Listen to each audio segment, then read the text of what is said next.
detrás de la asociación vecinal que convocó la marcha había varios grupos neonazis. La puesta en escena, la simbología, hay un auge de los grupos neonazis. Permiten todo tipo de ataque e insulto a España. No son más, pero se les ve más. ¿Llamáis a vuestra patria? ¡Fachas! Están legitimando, blanqueando y normalizando esos discursos de odio. Irrumpimos en un acto de deslealtad y de traición a la patria. Esta es una acción más de estos grupos neonazis, el odio frente a la convivencia, y preocupa que estén ganando terreno. Muy buenas noches y bienvenidos un día más a un nuevo programa de Al Descubierto. Vamos a pasar a la primera sección y para ello nos hemos traído a un sociólogo, a un comunicador y docente especializado en relaciones internacionales. Aníbal Garzón, muy buenas noches. Hola, muy buenas noches. ¿Qué tal, Juan Fran? Un placer estar aquí con vosotros en El Descubierto y bueno, con todos los compañeros que nos escuchan. Gracias por la invitación. Bueno, la verdad es que ya teníamos ganas de invitarte, Aníbal, porque nos vemos por Twitter, pero oye, al final no coincidimos en espacios. Bueno, Aníbal, para la gente que no te conozca, ¿no? Para la gente que no te siga o que no sepa un poquito lo que has hecho, ¿podrías explicarnos quién eres, ¿no? ¿Quién eres? ¿Qué haces? ¿Cuál es tu área de especialidad? Bueno, pues yo, al final me considero hijo de inmigrantes. Mis padres de Segovia vinieron a Barcelona, por lo tanto siempre, ¿no? El criterio de ser inmigrante pues lo tengo ahí, que a veces, ¿no? Esa gente habla de la migración y de la gente que levantó también Cataluña, esa clase trabajadora, ¿no? Del extrarradio de Barcelona, ¿no? Que gracias a poder esa política lingüística, pues hablo, ¿no? Tanto castellano como el catalán, pero me considero, pues eso, ¿no? Un hijo de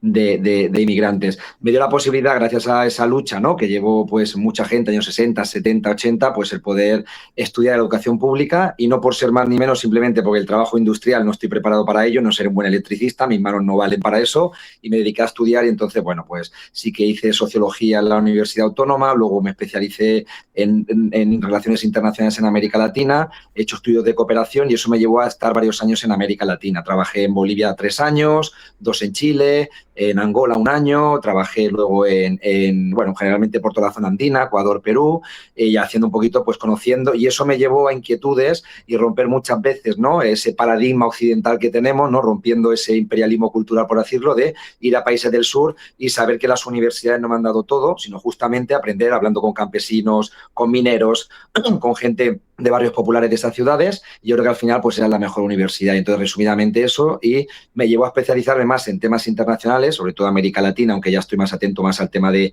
Asia y Oriente Medio, y bueno, investigar un poquito en temas como de cooperación sur-sur, y en especial hice una publicación del tema de los BRICS, la transición hacia un orden mundial alternativo, por la importancia de cómo está molestando un poquito todo ese Occidente. Entonces, bueno, un poquito pues en resumen eso, pero ya digo, finalmente pues siempre pues el origen y la clase trabajadora, yo creo que al final es lo que tenemos que estar en esa lucha, en ese debate y sobre todo desenmascarar esas informaciones falsas que nos llegan. Mucho más política se tiene que hacer en las plazas y en los bares, que eso también es importante. La verdad es que es una experiencia muy personal y muy interesante lo que nos has contado, y yo creo que tienes un perfil que nos va a poder aportar mucho de tertulia, porque claro, Irán, aunque pues, lo podemos conocer, realmente solo conocemos una cara, ¿no? de Irán, y además solo conocemos un relato respecto a esa zona. Un relato que, por cierto, ya no se comparte, sobre todo por las intenciones del Estado de Israel, ¿no? como un Estado profundamente depredador y desestabilizador de Oriente Medio, junto a Estados Unidos. Pero pese a eso, yo diría que Irán sigue siendo un gran desconocido. Entonces, podríamos empezar, quizás, antes de meternos más a fondo con la historia de Irán, ¿qué te parece si nos haces un pequeño resumen o nos puedes responder a la pregunta de ¿qué ha pasado? Hacer análisis históricos ahí es caer, ¿no? en una falsa información, y con Irán hay que hacer un poco esa historia, al menos lo que podríamos decir las últimas 7-8 décadas. No hay que olvidar, ¿no? que Irán llevó un proyecto en el año 52, había un proyecto en Irán donde se llevó un proyecto, lo que podemos decir hoy en día, más cercano a una reformista, una cierta socialdemocracia, donde había unos intereses con su petróleo siendo propio, una nacionalización y llevar a cabo políticas nacionales de progreso, como Jacobo Arbenz, por ejemplo, en el caso de Guatemala, que no eran modelos del socialismo de la Unión Soviética, pero sí eran proyectos, podríamos decir, emancipatorios del sur global, ¿no? de los países, como más se decía en su momento, tercer mundo. En este caso hay, claro, lo que se da ahí es con el Shah persa, se da un golpe de Estado, y se da un golpe de Estado con las petroleras, porque Irán hay una cosa que tiene, sí, tiene mucho petróleo, por lo tanto eres un objetivo por parte de las potencias, ¿no? Las potencias occidentales, porque tiene muchísimo petróleo, es el segundo o tercer país con mayor reserva de petróleo, el primero en Venezuela, Irán, si no, de segundo o tercero del mundo. Por lo tanto, su objetivo ha estado ahí. Claro, entrar en los años, cuando hubo ese golpe en los años 50 y 60, la Anglo American, toda la BP, ¿no? Todas las petroleras, saquear, llevó a cabo eso pues a movimientos de que veían que con el petróleo el desarrollo del país no se llevaba a cabo. Y eso llevó a la Revolución Islámica del 79, que fueron levantamientos de diferente índola. Hay libros, ¿no?, que donde levantamiento donde había una izquierda, había una derecha más nacionalista, había temas más vinculados con la religión, o sea, que era bastante por el levantamiento, pero querían decir adiós al Shah persa porque finalmente estaba vinculado con Estados Unidos, con el Imperio Británico, y era decir, no, llevar a cabo un proyecto nacionalista y popular recuperando esa idea del 52. Finalmente se quedan en el poder y gana la revolución islámica, que además hay la expulsión, ¿no?, que ahí fue un poquito lo que le llevó a la carrera presidencial, le llevó en ese momento una carrera presidencial, ¿no?, al presidente Carter, ¿no?, esa expulsión, ¿no?, de la embajada norteamericana, ¿no?, que tuvieron que salir corriendo de Irán, ¿no?, esa imagen famosa, ¿no?, con el embajador saliendo en un helicóptero. Y de ahí fue la expulsión porque lo que querían era un proyecto soberano. Eso iba desde el año 79. Por lo tanto, con eso, además de complemento de que decimos aquí de Israel, que busca su gran Israel, que busca apoderarse de todo. Además, Irán, que ha sido un eje estratégico muy importante para el pueblo de Palestina, para el Líbano, ¿no?, que también ha sido un poquito la contrahegemonía de Israel. Eso ha sido un choque, ¿no?, tanto en lo histórico como llevar a cabo un proceso de desarrollo soberano en Irán, que choca con los intereses de Estados Unidos, del Reino Unido, y además la geopolítica choca con Israel, pues es todo que ha ido sumando. Pero ¿qué ha sumado ya en lo último? Podemos decir resumidamente en el siglo XXI. Ha sumado que a Irán, sobre todo a partir de Ahmadinejad, así haciendo rápidamente, en el 2005, empezaron a decir, hablamos mejor de Bush, cuando la guerra de Irak, decían que Irán era el eje del mal. No olvidemos que en los años 80 hubo una guerra entre Irán e Irak. Quien financió a Irak para eliminar a Irán fue justamente Estados Unidos. Saddam Hussein era un miembro de la CIA, ¿no?, que a veces nos olvidamos de esa historia que da pelotas, que cuesta entenderla, ¿no?, como al estilo también los de Afganistán, pues era que finalmente estaba financiando. ¿Qué llevó en el caso de Estados Unidos? Armar tanto a Irak, armar tanto a Irán para que se mataran entre ellos y el negocio de la guerra. Vinculado además eso con poder financiar la guerra de los contras en Nicaragua. Esto es un tablero de ajedrez. Finalmente, en esa guerra que financiaban Irak e Irán en los años 80, que estuvieron matándose entre ellos, llevó a financiar a la contra de nicaragüense, que fue justamente el objetivo principal de Reagan en los 80 contra un modelo socialista que estaba dando en Centroamérica. Pues a partir de ahí hay un proceso ya de pacificación. Saddam Hussein se vuelve enemigo de Estados Unidos, cae, ¿no?, en la guerra del 2003, en esa invasión que llevó a cabo Estados Unidos, y el siguiente objetivo, por lo tanto, es Irán, porque sigue teniendo una pieza ahí que molesta al sionismo, una pieza que es difícil de controlar. No olvidemos que Irán no es un país árabe, es un país persa, es un país chiita, no es sunita. Entonces también compite Irán incluso con Arabia Saudí, que sería de la otra línea, y Arabia Saudí es un socio de Estados Unidos. Entonces, ¿qué es lo que pasa en este sentido? Que le ponen que es el eje del mal, ponen que Ahmadinejad haciendo la bomba atómica, ¿no?, la bomba nuclear, cuando Israel nunca la ha negado y además, ¿no?, está que confirmada que la tiene, y eso que el Tratado de Proliferación de Armas Nucleares dice que Israel no la puede tener, solamente 5 países del Consejo de Seguridad de la ONU, además de India y Pakistán, que la tiene, y la última ha sido Corea del Norte, que parece que para que no te invadan la tienes que tener, porque a Corea del Norte Donald Trump no se mete, justamente fue el primer presidente que pisó el paralelo 38, fue simbólico, pero con Corea del Norte no se está metiendo, parece ser que, cuidado, que ellos tienen bomba atómica. Pues Irán la vete como eje del mal, que va a generar bomba atómica. ¿Qué hace Irán? Irán le hacen un monitoreo. Viene la OEA, le hacen todo el control. Lo que no lo hacen en ningún país del mundo, se lo hacen en Irán, ¿vale? En el tema del monitoreo que le están haciendo. Y eso lleva a Irán a sanciones, bloqueos, lleva, ¿no?, muchas sanciones y bloqueos, hasta que Obama dice, bueno, vamos a intentar crear una negociación en el 2015, que es la mesa que se llevó a cabo en Viena, donde 5 potencias, porque Obama sí que era consciente de que el mundo había cambiado de una cierta multipolaridad, llamó a Rusia, llamó a China, a Unión Europea y Estados Unidos a sentarse a lo que se llama el G5+1. Con Irán llevar a cabo un proceso de, bueno, vamos a controlar un poquito el uranio empobrecido de la bomba y quitamos sanciones. Algo que echó para abajo justamente Donald Trump, si no me equivoco, en el 2019. Y Donald Trump se ha enfocado constantemente en el tema de llevar a cabo contra Irán. ¿Por qué? Por el vínculo que tiene Donald Trump con Netanyahu y el caso de Israel. A Israel le molesta muchísimo. Entonces yo creo que esto ha llevado a cabo sobre todo una obsesión de Donald Trump. Veremos si hay algo ahí de los papeles de Einstein que tiene, siempre se dice un poquito, ¿no? Y tiene a caso Netanyahu y la amenaza, pero Donald Trump ha sido uno de los más financiados por los poderes sionistas para llegar también a la Casa Blanca. Ha tenido mucho poder de ese ala sionista para llegar. Y entonces, o tiene alguna deuda tal, lleva a cabo su obsesión con el caso Irán, que es lo que está llevando justamente a cabo. ¿Cuál sea una señal? Y aquí ya dejo de hacer un poco el monólogo y compartimos. Una de las señales que más está molestando a Donald Trump es que las sanciones, creo que eso hay que analizarlo, que se han llevado a cabo contra Irán desde su revolución, podemos decir, del 79, la revolución islámica, pero sobre todo a partir del 2005 con Ahmadinejad, que empiezan a potenciarse mucho más las sanciones, es que en lugar de bloquear a ese país, Irán ha llevado una cooperación importante, además es miembro de la OPEP, la Organización de Exportadores de Petróleo, y ha llevado a cabo tener relaciones con Rusia, con China, que no ha tenido nunca en la historia, relaciones incluso con Arabia Saudí, que la restableció en el 2023 con mediación de China y llevó a cabo un proceso de paz en el caso de Yemen, siendo un polo importante del eje de resistencia de Palestina y el Líbano, tener relaciones con Venezuela, la imagen típica de Chávez y Ahmadinejad. Entonces veían que el bloqueo y las sanciones a Irán no estaban funcionando. Y lo último, y aquí nos llevará más preguntas y más cuestiones que comentaremos, cómo Irán se había convertido en principal exportador de petróleo a China, el 90% de su exportación a China, y por lo tanto las sanciones de Estados Unidos y el tema del dólar lo estaba llevando a cabo con otra función. Por eso el golpe a Venezuela y el golpe a Irán, sobre todo, hay que analizarlo, es un golpe de la obsesión contra Donald Trump, que Donald Trump está totalmente obsesionado con el proceso de desdolarización que están llevando a cabo Rusia y China. ¿Quién eran en este caso importantes? Tanto Irán como Venezuela, ser países petroleros, miembros de la OPEP. Muy interesante lo que nos has dicho y muchos datos, ¿no? Que vamos a analizar. Mucho rollo, ¿eh?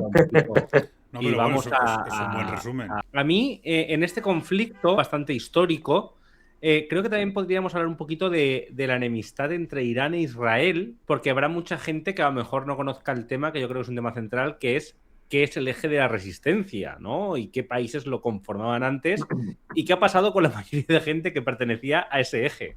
Sí, no, justamente, ¿no? El eje de la resistencia es un eje que se lleva a cabo con una política, ¿no? de soberanía nacional, sobre todo en contra de lo que está llevando Israel en ese proyecto que decimos de Gran Israel, que es controlar todo Oriente Medio, ¿no? En vínculo con el Imperio Británico, ¿no? y con Estados Unidos. Entonces, en ese caso, pues claro, Irán empieza a establecer relaciones con países que son contrarios a esa política. Uno de ellos es Siria, ¿no? Al-Assad, que viene de una línea, ¿no? de izquierda, venía de un nacionalismo, ¿no? y entonces le dan pues ese golpe, ¿no? en el caso de Siria. Otro caso es el caso del Líbano, sobre todo por el caso de Hezbollah, que también pertenece pues a ese eje de resistencia. Lo último es el caso de Yemen. No olvidemos en Yemen, con una crisis humanitaria y una guerra en el 2015 iniciada, justamente con la invasión de Arabia Saudí, potenciando esa invasión con países europeos también. Francia, por ejemplo, participó en esa invasión, haciendo de que no se hablan los medios de esa catástrofe humanitaria generando en Yemen, porque había una resistencia de los hutíes que también están dentro del eje de resistencia. Por lo tanto, es una de esas resistencias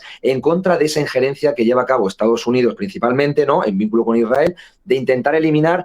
¿Y qué es lo que ha hecho en este momento también llevando a cabo Israel y Estados Unidos? Que muchas veces no se habla, los acuerdos de Abraham. Los acuerdos de Abraham que se firmaron en el 2020, y aquí casi nos salpica, fíjate cómo todo es un tablero, nos salpica el caso del Sáhara Occidental.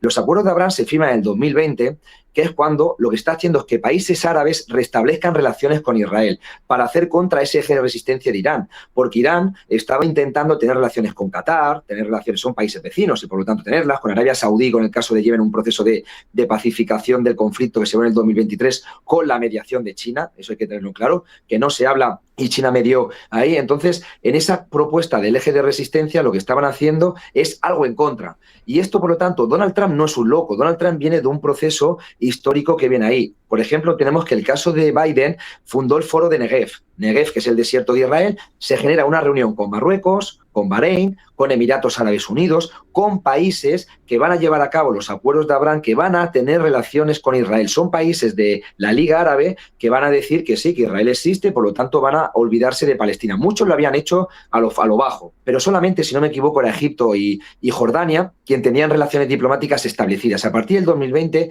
muchos países árabes establecen relaciones con eso. ¿Por qué el caso de Marruecos? Y ahí lo del Sáhara, sin irme mucho del tema que hablamos de Irán.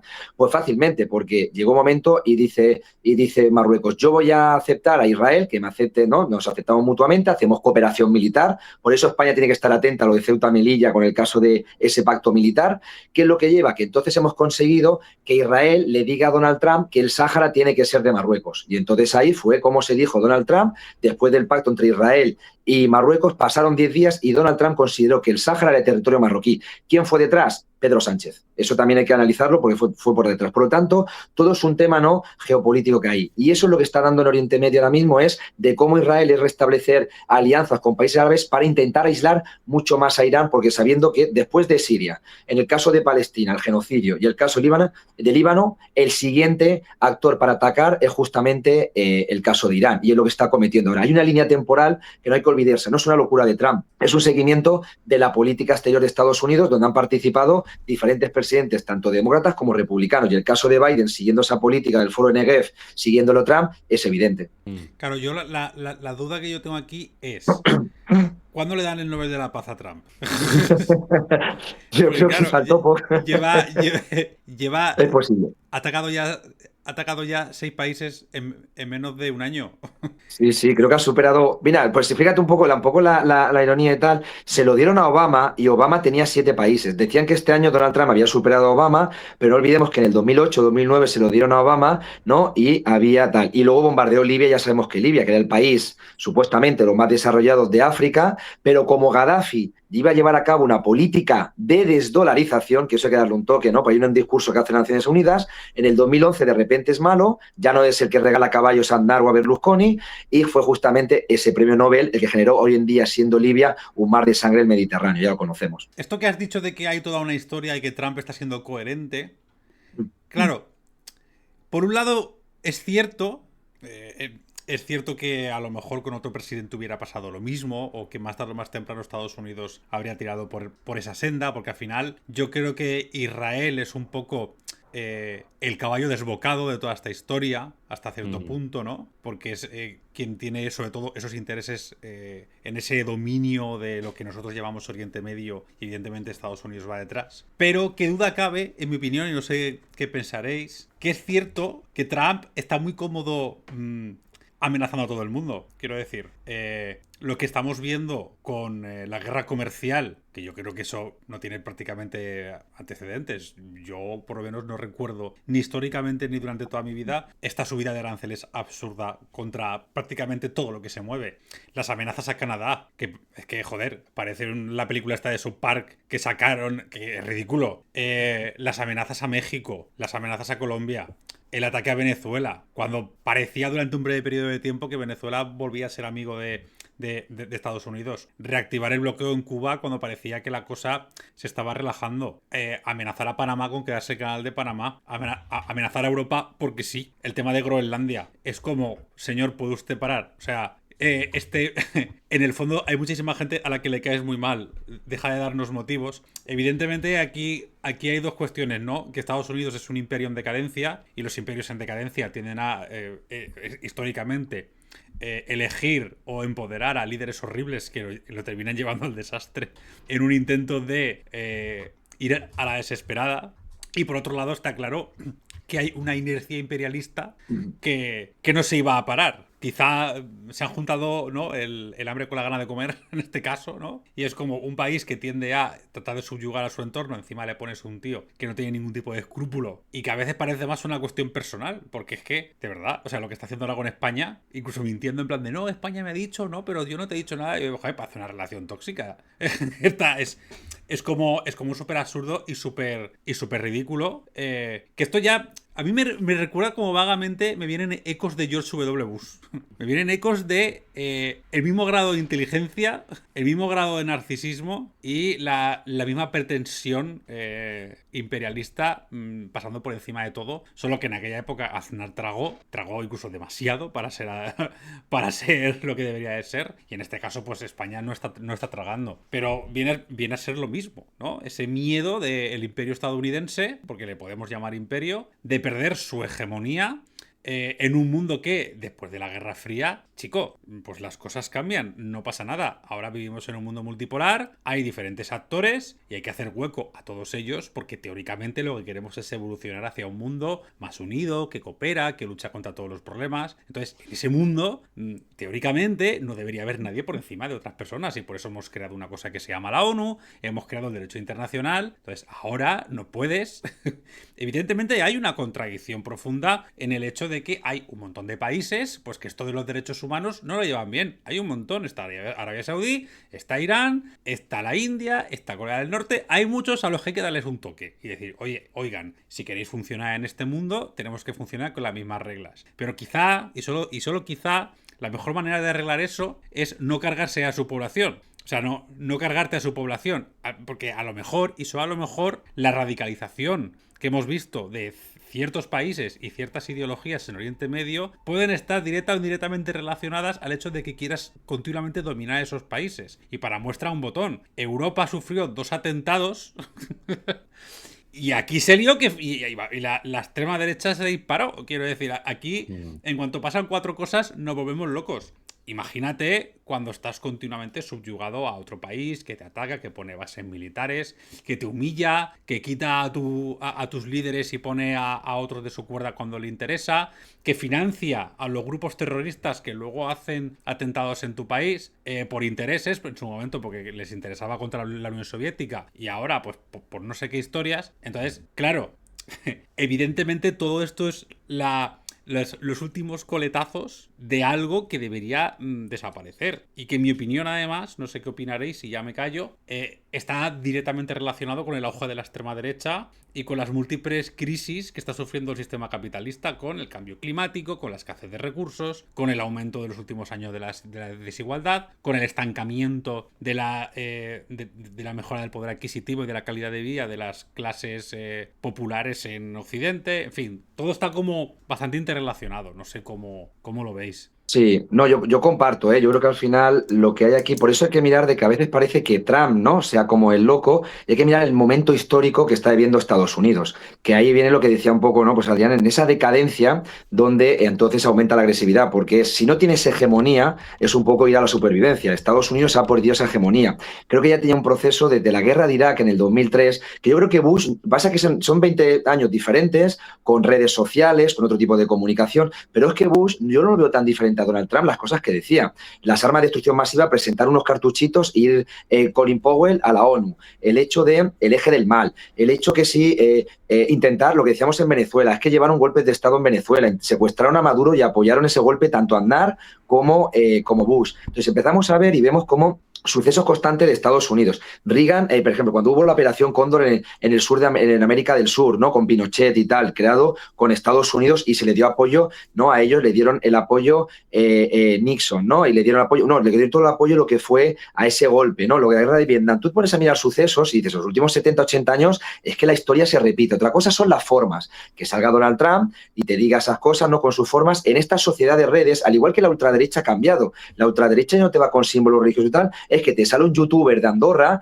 y te está diciendo que si sale a la calle le atraca a un inmigrante. Y eso son los mensajes que han ido cambiando. Por tanto, Donald Trump y el imperialismo norteamericano de manera comunicativa se ha adaptado a las nuevas formas. Pero te ponemos a analizar y decimos eso. Obama tal, tenía 7 guerras Obama, y Libia, y Somalia, ¿no?, y Siria. Tenemos el caso de Bush, que hizo lo de las armas de destrucción masiva. El caso de Siria decían armas químicas. Podemos saber un poco el análisis y no hay tanta diferencia. Pero Trump está viviendo una situación que es la decadencia del imperialismo norteamericano. Por eso su obsesión, que yo cuando estoy investigando un poco lo que decíamos de los BRICS, es la obsesión de Donald Trump. No nos olvidemos en el 2025, que además dijo que España era miembro de los BRICS, ¿no?, que eso ya fue la que lanzó ahí, que en realidad lo que hicieron, bueno, pues mira, gente no sabía de los BRICS, cuando iba a hacer charlas del libro, de repente decían, ahora me suena. ¿Por qué? Porque Donald Trump lo ha dicho. Y eso es peligroso, porque sabe que todo el mundo habla lo que dice Donald Trump. Si mañana Donald Trump dice que la capital de Somalia, yo qué sé, por decir, dice Kenia, todo el mundo empezaremos a hablar de Kenia y de Somalia y que si la capital. Y eso es bastante peligroso. Ya lo digo que pasó con el tema de los BRICS cuando dijo que España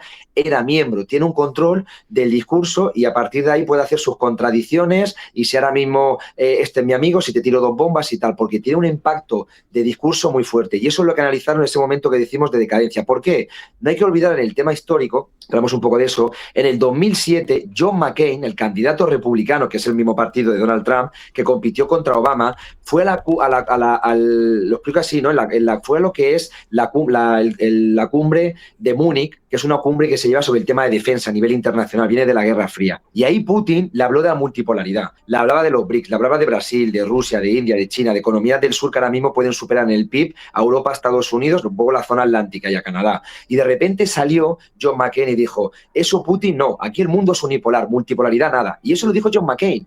John McCain, por tanto, lo dijo la republicana. Y entonces lo que está haciendo Donald Trump es seguir esa línea de American First, nosotros primero, y vemos que hay consecuencias de la globalización, ¿no? Hay consecuencias que también nos está llevando y por lo tanto lo que queremos es American First en este ámbito. Y entonces creo que ahí no hay que perder ese hilo que viene justamente, luego viene la guerra de, ya digo, Ucrania, romper la relación Europa con Rusia que no le interesa a Estados Unidos, le acabamos comprando el gas licuado a Estados Unidos, porque ve que hay movimientos en la multipolaridad que Estados Unidos quiere. Y ahí viene lo que me comentabas un poco, Adrián, que es lo que comparto, es justamente su pérdida de hegemonía está llevando ahora a una mayor agresividad y militarización y pasamos. Obama, el premio Nobel de la Paz, y con esto ya no me alargo, fue el que dijo el 2% de la OTAN en la cumbre de Gales el 2014.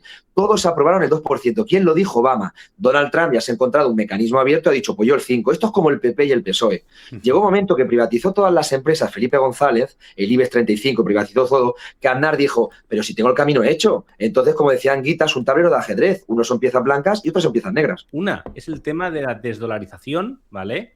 Y otra del tema de la presión energética, ¿no? O el interés por el control de fuentes de energía y de recursos energéticos. Me llama la atención, estamos todo el rato hablando de imperio en decadencia, que es completamente cierto, y de hecho parece que cuanta más se enfanga Estados Unidos en mantener su imperio, más consigue lo contrario. De hecho, estamos viendo que el gran ganador de la mayoría de las últimas jugadas que está haciendo Trump es China, porque esto de amenazar a todos tus socios lo que está causando es que todo el mundo pues se gire hacia China.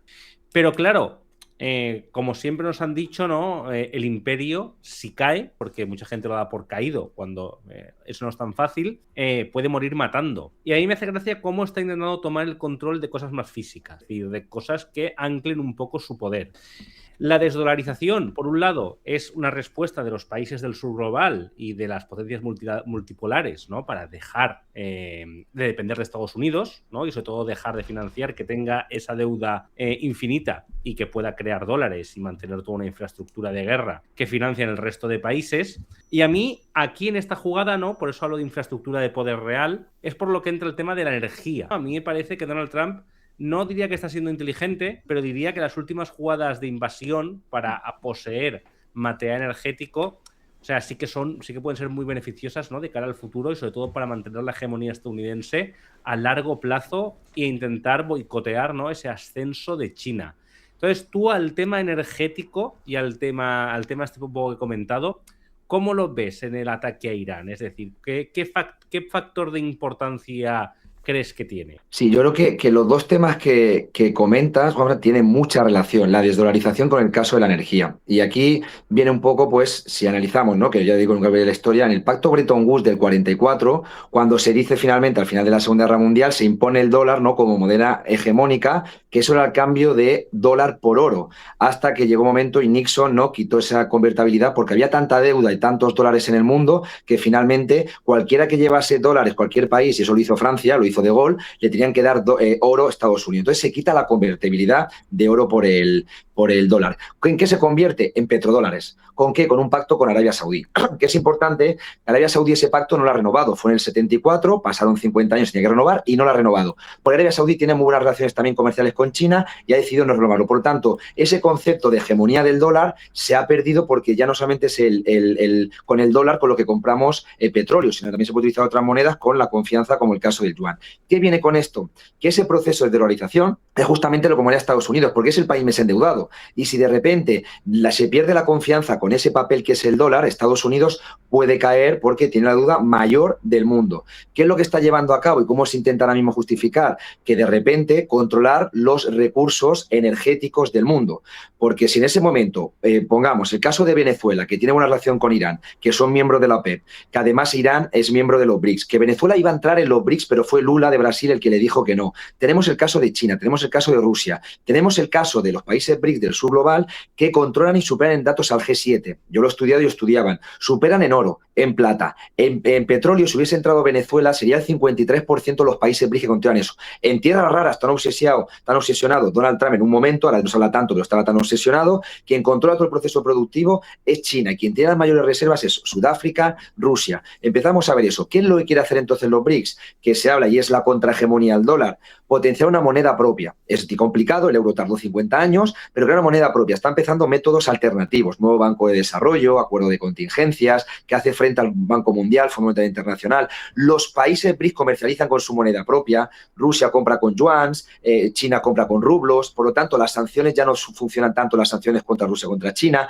Irán estaba haciendo exactamente lo mismo, para no desviarnos del tema, tenía un triunvirato muy potente Rusia, China, Irán, lo siguen teniendo, utilizando comercios sin el caso del dólar. Entonces Estados Unidos ve perder su hegemonía con el caso del dólar, porque hay países que son productivos, bien como comentabas, de productos energéticos, que pueden hacer crear una moneda alternativa. ¿Por qué? Porque la moneda es un papel. Lo que vale es qué puedo comprar con eso. Si de repente los países BRICS o países del sur crean una moneda propia con un banco central, que es complejo, ya he dicho, Europa tardó 50 años en lo del euro, es complejo, lo crean y yo con eso puedo crear recursos, puedo comprar esos recursos, ¿no? Pues entonces adelante. Por eso el oro ahora mismo está más caro que nunca en los últimos 80 años, o por decirlo que sí, en la historia, porque los bancos centrales no quieren dólares, quieren oro. Y eso es lo que incomoda a Donald Trump. Entonces, ¿qué quiere hacer Donald Trump? Controla el petróleo de Venezuela, controla el petróleo de Irán, también tengo reservas, además el tema de Groenlandia, que también tiene ahí, ¿no? El tema de su petróleo subterráneo, que él lo explotaría, que si el tema Alaska, que si el tema comercial en el norte, tal, y yo controlo el petróleo y de esa manera lo que hago es que el dólar sigue teniendo confianza porque yo tengo el petróleo del mundo, porque yo tenga las tierras raras del mundo, porque tal, y entonces sigue confiando en el dólar, sin problema me puedo endeudar todo lo que quiero. Ese es el verdadero problema y ahí es esa relación entre el dólar, que es papel, con el tema de recursos, que es la esencia, y es lo que le molesta que esos países, por eso, y sin alargarme, justamente Donald Trump a quien puso más sanciones fue a los países BRICS que estaban utilizando eso de crear una moneda alternativa al dólar, que se habló en su momento de la 5R, ¿no? Por rublos, por lo que es la R, que es donde empieza la moneda de los 5 países fundadores, y se habló, y dijo Trump, principales aranceles, ¿a quién se lo puso? A Brasil, en un inicio, a Brasil y a India, que son los socios principales de Estados Unidos, no es Irán, China o Rusia, dentro de ese bloque, le pone aranceles. China y Rusia ya los tenían conocidos. A Sudáfrica le dice que hace apartheid. Tenemos la guerra de Taiwán, tenemos el caso de Ucrania que enfrentamos y tal. ¿Por qué? Vuelvo a decir, son recursos y el tema del dólar. La principal arma que tiene Estados Unidos, aparte del 5% la OTAN y satélites y guerra, es justamente la deuda. Esa es la arma que lo vimos en Grecia. En Grecia el golpe que le dieron, ¿no os acordáis?, contra Syriza, fue el caso de la deuda de la Troika. No humillaron ejércitos, llevaron a banqueros y por eso a Estados Unidos le molesta perder esa hegemonía. Claro, claro. De hecho, hay que recordar que cuando empezó a meterse con Europa hace nada, una de las principales razones que dicen varios analistas que le hizo finalmente ceder y abandonar la idea de Groenlandia fue cuando diversas entidades empezaron a vender bonos soberanos y deuda de Estados Unidos en Europa. Y que eso hizo que Trump se lo pensase 2 veces, ¿vale? Parece que fue una de las grandes razones en su gabinete de decir, porque hay muchas entidades potentes de Europa que están actuando ellas solas y dicen, vamos a librarnos de la deuda estadounidense porque no es un socio fiable. Y dices, hostia.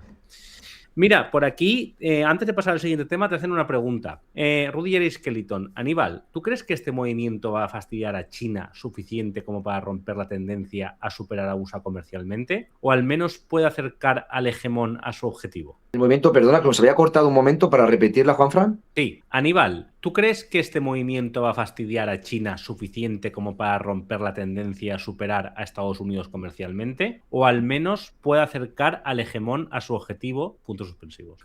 Vale, con el caso de Irán, ¿no? Supongo que es el movimiento en el tema de, ¿no? Del ataque a Irán, ¿no? Exacto. Sí.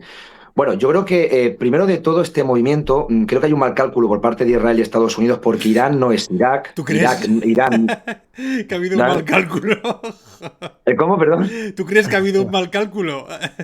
Yo creo que, hombre, si nos ponemos a las últimas guerras, han ido a estados, fijaros un poquito la estrategia que hacía Estados Unidos, ¿no? Es decir, Irán es un país militarmente preparado. Irán ha tenido entrenamiento con Rusia, con China. Irán, los chinos y los rusos le están apoyando, porque muchas veces pensamos, oye, ¿por qué no entran los rusos y los chinos? Porque no hay una cooperación militar como la OTAN, y los rusos y los chinos, sobre todo los chinos, saben trabajar en silencio. No tienen por qué hacer aquí de entramos, defendemos. Primero, quien tiene que pedir la ayuda oficial es Irán. Esto es como cuando dicen los libros de historia. La Unión Soviética invadió Afganistán. Mentira. El gobierno afgano pidió la ayuda de la Unión Soviética. Y Siria tampoco fue invadida por Rusia, sino Al-Assad pidió la ayuda de Rusia. Entonces, hay que ver ahí, ¿no? ¿Por qué? De momento yo no veo a Irán que ha pedido la ayuda de Rusia o de China. Digo oficial, de oye, traer militares y le haya dicho China y Rusia, espabilate tú. Lo que hay otro tipo de cooperación tecnológica, militar. Los BRICS, por ejemplo, hicieron Rusia, China, Irán con Sudáfrica entrenamientos militares en enero. Estuvieron haciendo justamente en Ciudad del Cabo. Le estaban entrenando los chinos y los rusos a Irán por lo que podía pasar.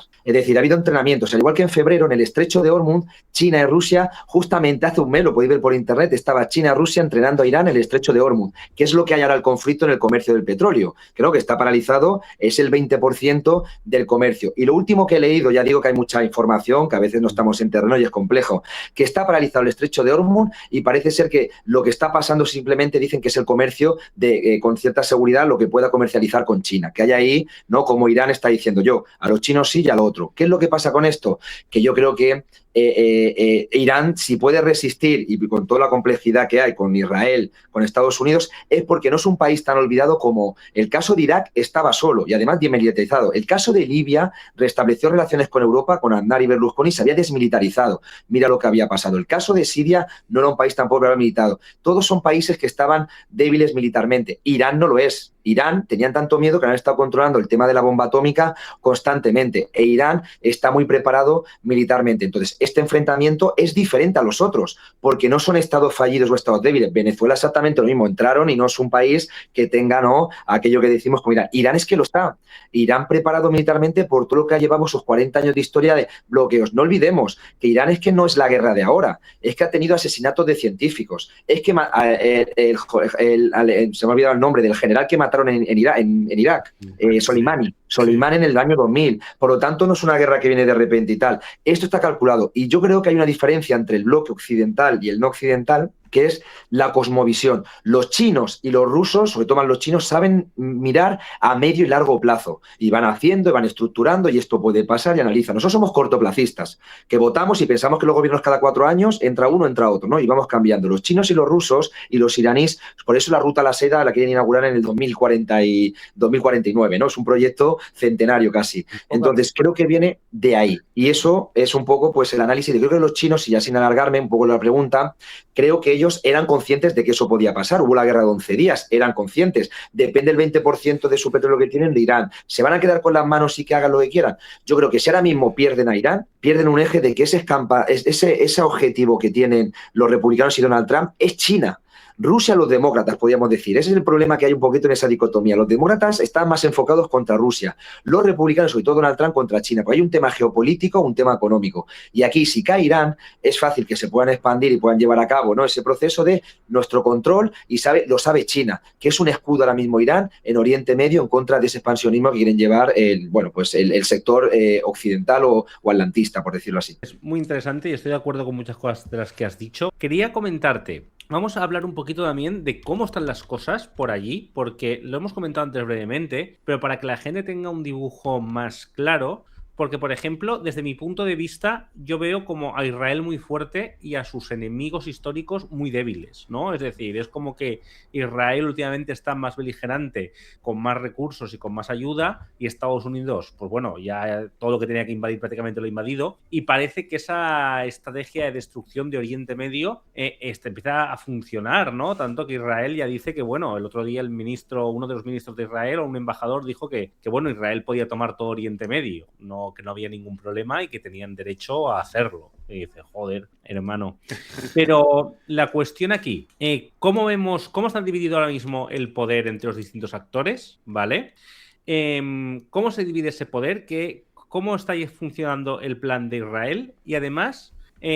militarmente, Irán me has hecho un dibujo, ¿no? De que está bastante más fuerte que otros países que fueron tomados. También es verdad que creo, ¿no?, que Irán es un país muy complejo de tomar o de guerrear con él, ¿no? Es decir, hablamos de un país montañoso, lleno de refugios, ¿no? Además, con una estrategia histórica de refugios. Recordemos que estamos hablando de Persia, ¿no? Y del Imperio Persa. Es decir, estamos hablando de un país que tiene más de 2000 años y que el núcleo del Imperio Persa es Irán, ¿no? Es decir, no estamos hablando de un país que nació ayer o de un país estructurado, sino de un país que históricamente ha resistido y ha mantenido en el tiempo, con lo que todo eso significa.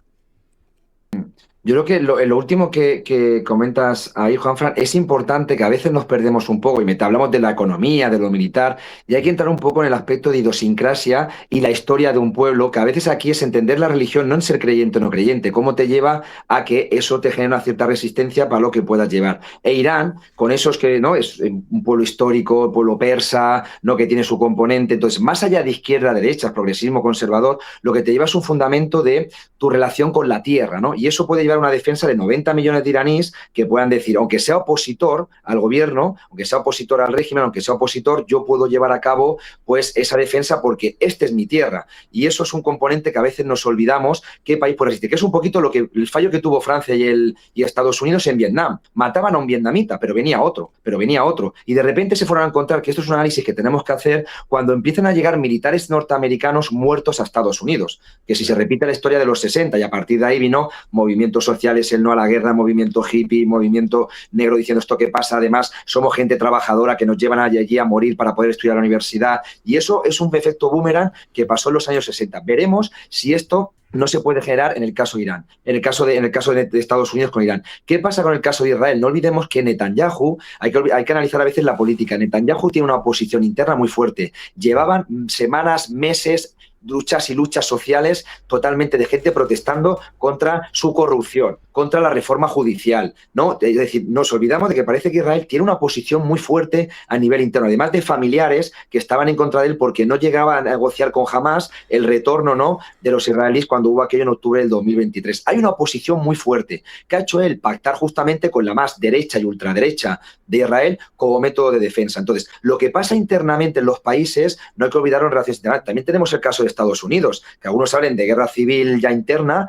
porque hay una división tremenda, ¿no? Y hay esas manifestaciones y te viene el de pegando a la población inmigrante o a la población que simplemente porque tengas un apellido más latinoamericano, o sea, negro, te cogen y te disparan. Es decir, la situación a nivel interno que hacen muchas veces para evitar problemas internos es ser agresivo con lo externo. Esto viene un poco en el análisis de la Primera Guerra Mundial y de la Segunda Guerra Mundial, crisis económicas, va mal, no va fenomenal. ¿Qué tenemos que hacer? Guerras e invadir otros territorios. Generamos la chapa nacionalista y somos los mejores. Eso suele pasar mucho en geopolítica. Israel vive una situación interna muy complicada y Estados Unidos también lo vive muy complicado de ese choque político que hay. Por lo tanto, Israel, ¿qué está haciendo Netanyahu?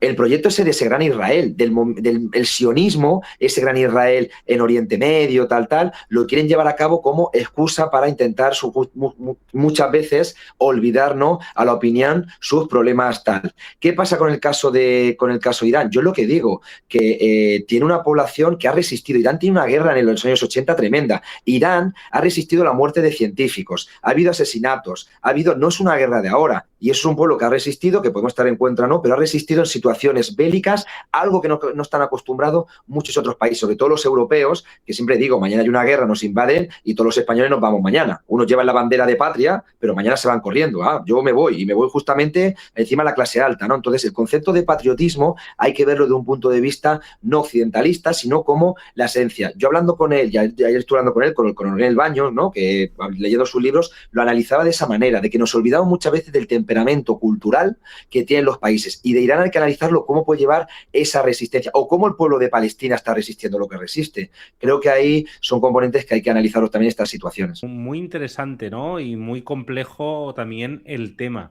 a mí me gustaría un poco saber exactamente cómo se divide ahora el poder en Oriente Medio. Es decir, exactamente, ¿no? Porque teníamos al eje de la resistencia, que está prácticamente hecho trizas, y tenemos como al resto de países de Oriente Medio que más o menos intentan tener como unas buenas relaciones con Israel, ¿no? Es decir, Israel, enemigos regionales, tiene ya pocos, ¿no? Imagino que muchos países están jugando a dos bandas, ¿no? Es decir, pactando con Estados Unidos y teniendo buenas relaciones con él, a la vez que tienen buenas relaciones con China y Rusia, pero me gustaría un poquito saber más de esa zona de cómo se divide, ¿no? Cómo se divide la alianza con Estados Unidos y con el bloque BRICS, quién es aliado de Israel y quién es enemigo, qué queda de esa lucha contra Israel en Oriente Medio, si Israel y Netanyahu, ¿tú crees que están ganando la partida en Oriente Medio o no la están ganando? Yo creo que hay aquí es complejo, pero podemos hacer una tipología, ¿no? De primero tenemos el sector, ¿no? Por decirlo así, que es aliado de Israel dentro de la comunidad de Oriente Medio, la comunidad islámica, ¿no? Que ahí tenemos históricamente, bueno, es Egipto, que a partir de ¿no? establece relaciones con Israel, no es el Egipto de Nasser, ¿no? Es ese Egipto. Tenemos el caso de Jordania, pero a partir justamente lo que decíamos antes, a partir de los acuerdos de Abraham, entra Bahrein, relaciones con Israel, entra Emiratos Árabes, restablece relaciones con Israel, Marruecos también. Entonces, muchos países de la Liga Árabe restablecen relaciones cuando había siempre sido condenado Israel por el genocidio y la ocupación de Palestina. A diferencia de esos dos, Jordania, por una situación más vecina de Israel, y el caso de Egipto, desde ese conflicto de la guerra de los 6 días, la muerte de Nasser, etcétera, etcétera. Ese es el primer sector, que podemos decir claramente que ya se ha enfocado en apoyar a Israel, porque tienen buenas relaciones con él. ¿Pero por qué Israel? Sobre todo porque son países que yo digo que son colonias de Estados Unidos. El caso de Marruecos, o el caso de Emiratos Árabes, el caso de Qatar, ¿no? Esos países que esos ya no son tan malos, ¿no? Como decimos, Irán es malo, pero parece Qatar no, y ahí hacemos mundial de fútbol. Son luego tenemos dictaduras malas. Exacto, dictaduras malas, ¿no? Y podemos jugar al camp de fútbol y lo otro. Luego tenemos los vaivenes, ¿no? Estos que hacen mucho de hablar de discurso, pero luego también tienen esas relaciones. ¿Por qué? Porque son muy aliados también de Occidente. Es el caso de Arabia Saudí. Arabia Saudí es un país que además fue invitado por los BRICS, es un país que se enfrenta, es un país que hizo la guerra contra Siria, ¿no? Ese del eje de resistencia de Irán, hizo la guerra contra Siria. El caso de que hizo la guerra contra Yemen, Yemen es otro de los ejes de resistencia a los hutíes. Hizo también, ¿no? todo ese factor, pero nunca había establecido relaciones directas con Israel. Decían que las iba a establecer antes de octubre del 2023, ¿no? El supuesto ataque de Hamas, la iba a establecer, y decían que Hamas atacó a Israel. Eso son hipótesis, para no establecer esa alianza entre Israel y Arabia Saudí. Arabia Saudí lo que hizo finalmente fue establecer relaciones con Irán. Llevaban desde 11 años sin tener diplomacia, y restablece relaciones en el 2023, que es lo que decía antes, se mete en la mediación China, que yo siempre digo, ¿por qué no le han dado a China el Premio Nobel de la Paz cuando restablece relación Irán-Arabia Saudí y se genera un proceso de negociación, su complejidad en Yemen? Nadie habló de eso, y eso fue una paz que se hizo en el 2023 restableciendo esas relaciones, siempre a nivel pragmático, ¿no? ¿Por qué? Porque Arabia Saudí dice, me interesa estar con Occidente bien, pero ¿os acordáis de cuando asesinaron al periodista, ¿no? en la embajada de Turquía? De repente Occidente pone a criticar a Arabia Saudí, y Arabia Saudí se da un abrazo con Putin y con China, no sé en qué reunión del G20. Entonces, Arabia Saudí juega doble banda, ¿no? Es lo más, es en realidad su expansionismo religioso, son sunitas del wahabismo, que es en realidad el nazismo dentro del Islam, por decirlo así, ¿no? Pero hacen ese papel de doble juego de no con Israel, que ha atentado a un país árabe, no queremos ser mal mirados por la población tal, pero luego sí que estoy con Israel y Estados Unidos, aunque me gusta vender petróleo a China. Ese es el segundo pilar. Y el tercer pilar es el que es del eje de la resistencia, que podríamos tener el caso de Irán, el caso de Yemen, los hutíes, el caso de Siria han atacado, el caso del Líbano, el caso de Hezbollah, el caso de Hamas, que es ese eje, ¿no? Justamente que no reconocen a Israel, no llevan ni una negociación, sino que no reconocen a Israel, defienden su soberanía en contra del expansionismo que ha llevado Estados Unidos, y no olvidemos tampoco ni Francia ni el Reino Unido, porque el sionismo justamente aparece en el Reino Unido a principios de siglo XX, y entonces está ese tercer eje. Ahora, aquí viene un poco con el tema de la multipolaridad, y entonces aquí ¿qué hacen el tema de los BRICS? Claro, los BRICS en realidad, Rusia no tiene mala relación con Israel, no la tiene, pero tiene una relación con Irán. China y Rusia es un poquito pragmático, no estamos en la Guerra Fría, negocian con todo el mundo, ¿no? Negocian con todo el mundo, pero sí que es verdad que se han dado cuenta que Israel, que es el socio de Estados Unidos, intenta eliminar a los socios que también son de China y de Rusia, como pasó con Siria, ¿no? Con el caso de ahora mismo con Irán, intenta eliminarlos. Y entonces han puesto una alerta como diciendo, claro, aunque no tenga malas relaciones con Israel, ni Rusia ni China, pero puede pasar esto. Creo que la geopolítica es muy pragmática, ¿no? Y entonces ya no es aquello del bloque socialista comunista, hay muchas contradicciones. Emiratos Árabes, por ejemplo, es un país miembro de los BRICS. Ellos sí que han entrado y ahora mismo está en choque con Irán, que también es miembro de los BRICS. Entonces, a veces la geopolítica ahora mismo del siglo XXI, que cuesta entenderla, es cómo puede ser que se reúnan juntos. China e India, y perdón que me escape un poco, son países que se reunían, se abrazaban en los BRICS y tenían enfrentamientos en el caso de Cachemira. Y entonces llegan las mentes occidentales nuestras, que vemos que todo es blanco, todo es negro, izquierda, derecha, no, todo es de una manera, capitalismo, socialismo, todo tiene que ser de una manera, no hay grises, nos choca mucho esa geopolítica y no sabemos entenderla, porque finalmente se reunían, han potenciado su comercio y se disparaban en Cachemira, China, India. Entonces creo que no todo es tan fácil de hacerlo tipológicamente, como hemos hecho esos tres análisis, por decirlo, de actores, pero hay contradicciones que suman a ello. Creo que ahora mismo China y Rusia están viendo cada vez que si eliminan a Irán, eliminan mucho, además, el trecho del comercio ¿no? que hay de petróleo, que va justamente, ¿no? al tema del estrecho de Egipto, de lo que es el canal. Entonces, eso hace que compleje mucho más. ¿Qué es lo que está intentando Estados Unidos con Israel? Romperle mucho el comercio de Irán y algunos países con China que con Rusia, para que finalmente China no pueda quitarle ese rol de superpotencia a Estados Unidos. Claro, y de hecho las lecturas que suelen promoverse muchas veces, y sobre todo desde las posiciones más extremistas, es precisamente intentar simplificar al máximo posible las decisiones a nivel geopolítico, cuando en realidad es una cuestión complejísima. Cuanto más te adentras, más complejo es. Y la prueba está en que, de hecho, Europa está francamente dividida en cuanto a su política exterior. Y aquí yo creo que algunas preguntas que a mí se me ocurren, sobre todo de cara a que la gente entienda un poco lo que pasa y los posicionamientos de unos partidos y de otros. Porque aquí hay una cosa muy clara, ¿no? Tú divides el mundo entre buenos y malos y es todo mucho más sencillo. Entonces dices, vale, pues si Irán son malos, entonces los que lo atacan son los buenos. Y ya está, y te vas a dormir y todo, y ya está, ¿no? Es como...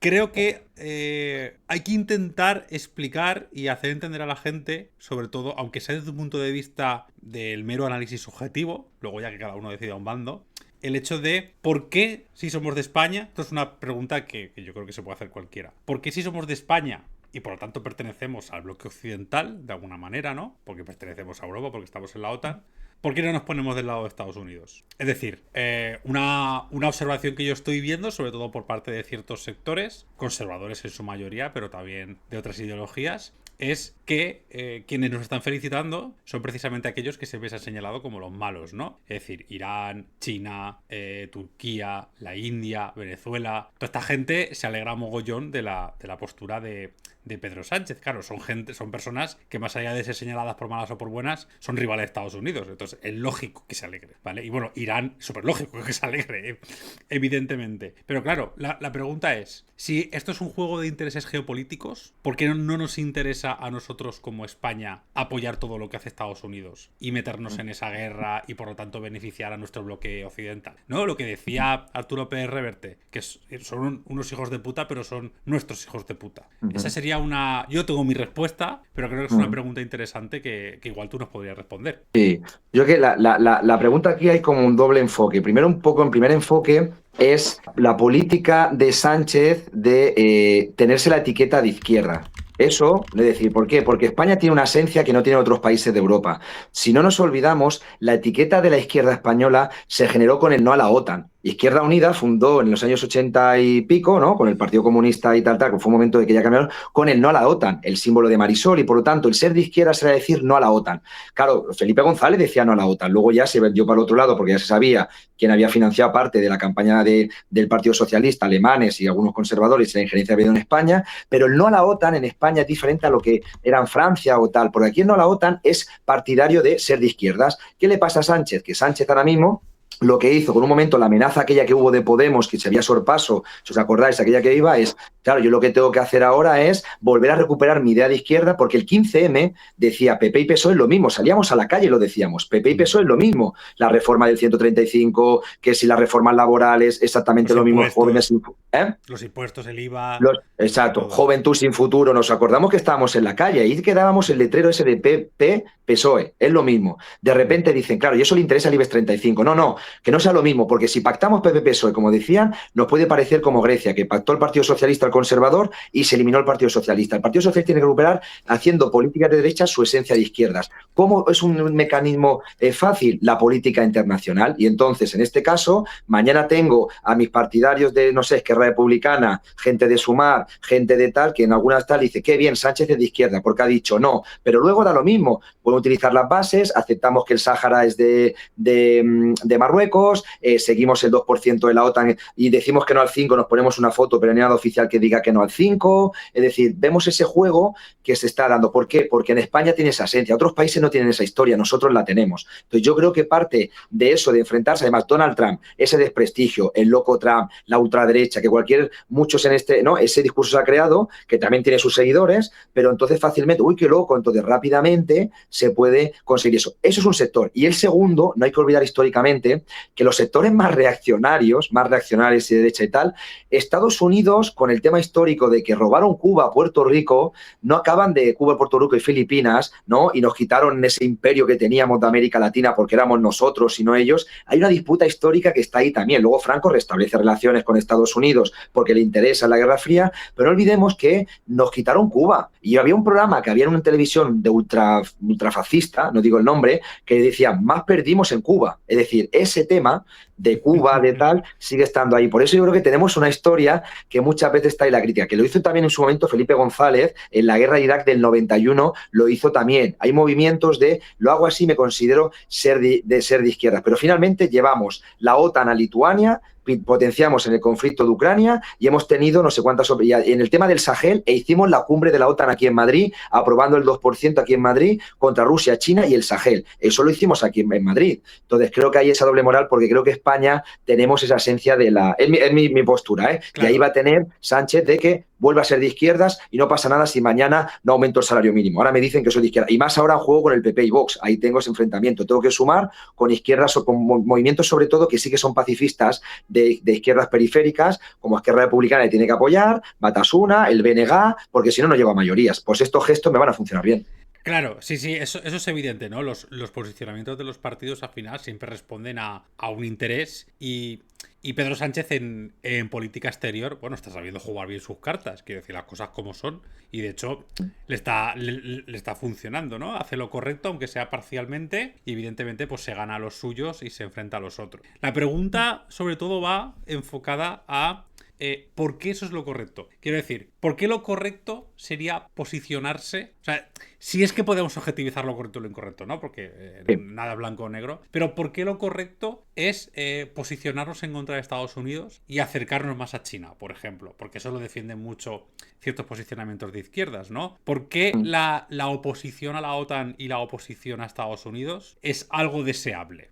Esa sería la pregunta. Yo creo que sí, aparte de eso, yo creo que tenemos las últimas experiencias que Europa se ha visto menguneada, ¿no? Es decir, recordemos la guerra de Irak. La guerra de Irak, Francia y Alemania dijeron que no a esa guerra. Y nosotros dijimos, ¿cómo puede ser España? Trío las Azores, que estaba el caso de Aznar. Vimos que esa guerra fue finalmente una guerra de 20 años de sangre, ¿no? De 20 años de que no llevó ninguna solución y fijemos cómo está Irak. El caso de Libia, esa guerra, y estaba el Partido Socialista, es decir, estaba Zapatero, lo que fue en el 2011, también estamos y hemos visto cómo hemos convertido Libia. El caso de que pasen, hablando, y ahora mismo, por ejemplo, los docentes que estamos en huelga, hay un discurso que dicen, ¿por qué no aumentan los salarios en Cataluña a los docentes y estamos diciendo más dinero a la guerra? Es que no puede ser. Entonces, empieza a ver, España tiene un tema de movimiento pacífico, pacifista, ¿no? De decir, no queremos el tema de la guerra, que creo que es diferente a otros países que tienen historia, como el caso de Francia, que no era miembro de la OTAN, luego pasó oficialmente en el 2008, que la extrema derecha está cogiendo ese discurso, porque Le Pen sale y lo dice en Francia. Entonces, en Francia, el no a la OTAN sí que ha sido de una manera no tan identificado con la izquierda, sino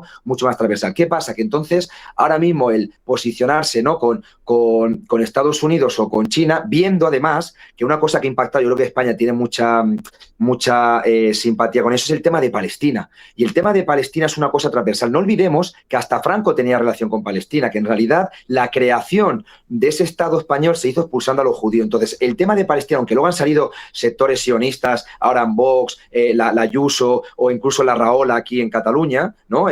Pero siempre ha sido un tema como muy transversal, apoyando. Y el tema de Palestina es una cosa que ha afectado mucho a la opinión pública. Ha habido mucha movilización, mucha solidaridad. Ha sido histórico, pero a partir de ese genocidio ya 2.0, que es el que estamos viviendo, ha hecho. Por eso Sánchez salió y dijo, ya no solamente Sudáfrica, Colombia, nosotros también estamos en contra de esto, porque sabía que la población, había minutos de silencio en un campo de fútbol, había banderas de Palestina, y aquí se hizo eso, mientras que en Alemania o en Inglaterra o en Francia prohibieron las banderas de Palestina, porque allí sí que tiene un poder sionista mucho más fuerte las instituciones que no aquí en España a partir de 1492, que fueron expulsados. Creo que esa historia la hay que canalizar y, por lo tanto, ha habido como una opinión diciendo, no queremos la guerra de Irak, mira lo que nos pasó, el 11, lo que pasó en Madrid, nos atentaron luego en Barcelona, no queremos entrar en guerra, somos pacifistas, no queremos. Y eso es una esencia que hemos empezado a decir, con la locura de Donald Trump, que no nos lleven a tener una guerra. Eso está estudiado y sabe geopolíticamente que te puede funcionar, y creo que Pedro Sánchez y los analistas o los asesores de él le han dicho claramente, lo de Palestina sí, y ahora lo de Irán te puede funcionar, porque Irán no es una amenaza, no tiene bombas nucleares, no tiene aquello de catástrofe, te puede funcionar. Y creo que ahí hemos sido más críticos teniendo un cálculo y viendo un poco la historia de los últimos 20 años. Es que está siendo una barbaridad. Claro, para mí, yo lo que veo ahí es una cuestión de lo que consideramos justo, éticamente hablando, que evidentemente también es discutible, y luego lo que te puede beneficiar geopolíticamente. Que a veces son cosas que no están alineadas. Quizá sería mucho más inteligente hacerle caso a Estados Unidos y ya está. No lo sé, podría ser. Pero sí que es verdad que no sería ético. O sea, que al final lo que yo estoy viendo ahí son varias cuestiones, ¿no? Que de hecho en Al Descubierto hemos hecho una publicación hablando de ello. Que hay como muchos argumentos y muchos datos que nos permiten justificar no permitir que Estados Unidos nos arrastre a una guerra. Por supuesto, hay una cuestión de orgullo y de ideales ahí. De porque tenemos que hacer lo que nos dice un tío que encima no para de amenazarnos. O sea, eso es lo primero, ¿no? Hay una cuestión también de hipocresía, de porque un señor se permite el lujo de darnos lecciones cuando su historia está llena de sangre y su historia presente también lo está, ¿no? O cómo puede ser que un tío que tiene armas nucleares se permita el lujo de señalar a los demás cuando están enriqueciendo uranio, por ejemplo, cuando el hecho de enriquecer uranio no tiene por qué llevar a tener bombas nucleares, por ejemplo, ¿no? Es decir, está claro que estás construyendo tu historia a base de poner los cojones sobre la mesa, y eso ya de por sí te va a generar, es ilícito que te genere cierta resistencia. Pero es que además tu concepción de la justicia es justificar, por ejemplo, el genocidio en Gaza, que es una cosa horrible que hemos vivido en directo, que se estudiará en los libros de historia, y que Trump ha dicho tranquilamente que va a convertir eso en un resort y ya está, y a ver cuándo se elimina rapidito la gente de allí. Que estamos apoyando a un Estado construido ad hoc que no para de saltarse el derecho internacional, que no tiene ningún tipo de sentido que crees unas normas que sean iguales para todos y tú te las puedas saltar cuando quieras. Que la gente dice, ay, el derecho internacional, ¿eso para qué? ¿Cómo que eso para qué? O sea, toda la historia de la humanidad está teñida de sangre. Después de la Segunda Guerra Mundial decidimos que eso pues estaba feo, ¿sabes? Por lo que sea. Entonces, aunque sea una pantomima en muchas ocasiones, vamos a guardar las formas por lo menos. Porque es que lo que yo veo en el otro lado, por parte de, por ejemplo, China tiene muchas cosas que a mí no me gustan. Pues son muy autoritarios, pues su concepto de la libertad no es el mismo que el mío, hay muchas cosas que no las entiendo. Pero no bombardean a nadie, ¿sabes? No atacan a nadie, hacen política de una manera que a mí me parece bastante más sensata. Rusia, vale, la ha liado en Ucrania y Putin es un hijo de la gran puta y un ultraconservador. Pero veo que tiene otro talante. Veo que hace las cosas de otra manera. Entonces, veo mucho más probable que países como China evolucionen y terminen respetando ciertos derechos y ciertas libertades con el tiempo, a que Estados Unidos deje de intentar apretar el cuello del mundo. Entonces, evidentemente yo hay muchas cosas que puedo criticar de muchísimos países. El poder es el poder, los partidos son los partidos, y los que están arriba suelen ser unos hijos de la gran puta casi todos. Y yo como anarquista además es algo que comparto mucho. Pero es verdad que no tiene ningún tipo de sentido que no podamos tener una opinión propia, que siempre estemos subyugados a otro poder que encima no nos consulta para tomar decisiones. Entonces, yo creo que estamos en un momento de crisis global, creo yo, donde el mundo está cambiando y lo peor que podemos hacer es dejarnos llevar por las inercias y por las dinámicas en las que está inmerso el mundo. Creo que es tiempo de hacer un alto y decir, vale, ¿qué queremos hacer con nuestro país? ¿Qué proyecto político queremos? ¿Qué queremos que sea Europa? O sea, ¿cuál va a ser nuestro papel en este tablero? ¿Hacia dónde queremos que se dirija el mundo, no? Y yo lo que veo ahí es que Estados Unidos quiere tomar un camino que solamente le beneficie a él. Porque si dices, no, mira, es que cuando hace estas cosas luego reparte dividendos. Luego España o luego Europa sale súper beneficiada. Luego, pero es que tampoco. O sea, es que tampoco veo que hacerle caso a nuestro principal aliado nos haya reportado nada bueno. Pues sí que es verdad que nadie nos toca. Ok, porque estamos en la OTAN y ojo. Pero Estados Unidos sí que nos puede tocar. Es como, no sé, es como ser amigo del bully del colegio, que ojo no te metas con él porque igual el bullying te lo hace a ti.